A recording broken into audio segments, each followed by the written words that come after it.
mga DDS, makinig kayo ha. Ipapaalala natin lagi sa mga DDS na ipapaintindi natin lagi sa mga DDS na bobo at tanga yung kanilang pag-iingay. Ano yan, ano bang tawag dito? Palala ng palala yung kabubuhan nila. Lalong-lalo na ngayon na kinasuhan itong si General Romeo Pocis, yung ex-general, yung inappoint ni Digong dati.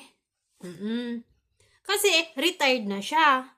Tapos, ang matinding ginawa nito, nung kasagsagan ng rally, nung magbabalak sila ng rally, nag-amok ito or nagsabi sa isang news interview na sinabi niya mismo, kinonfirm niya, na kinausap niya itong si General Browner.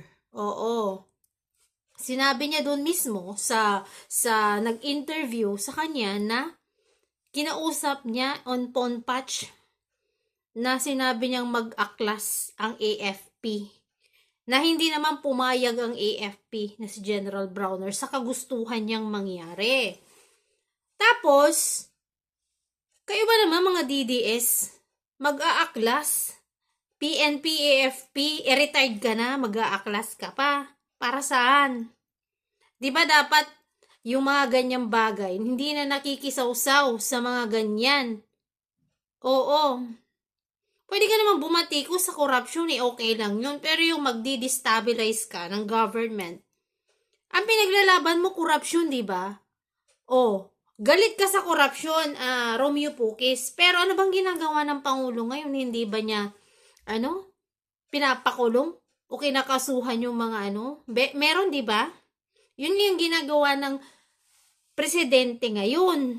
So, ang gusto nyo kasing mangyari, papalitan siya for what? Sino ngayon ang ginagawa ng presidente ngayon na panagutin ang mga involved sa korupsyon? Sino magtutuloy? Si Lustay na involved din sa korupsyon. I-involve yan sa korupsyon.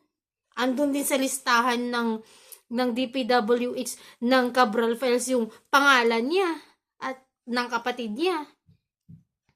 Oo. Diyos ko, hindi ko maintindihan itong pinaglalaban ng mga DDS, Hindi na to para sa, para sa bansa. Ang ginagawa nila, gusto lang nilang mapalitan si PBBM para maghari uli yung mga kawatan. Sa Pilipinas. Yung mga dating kurakot na may kaso na ngayon, na kaalyado ni Digong, gusto nila ma-acquit yung mga yan. Yun ang number 1. Para happy na lang, happy. May pot session ulit siya na sila ng korupsyon. Gustong ibalik yung dati na magulo na pangungurakot na in-expose lang ngayong administrasyon. Yun yung gusto ng mga DDS.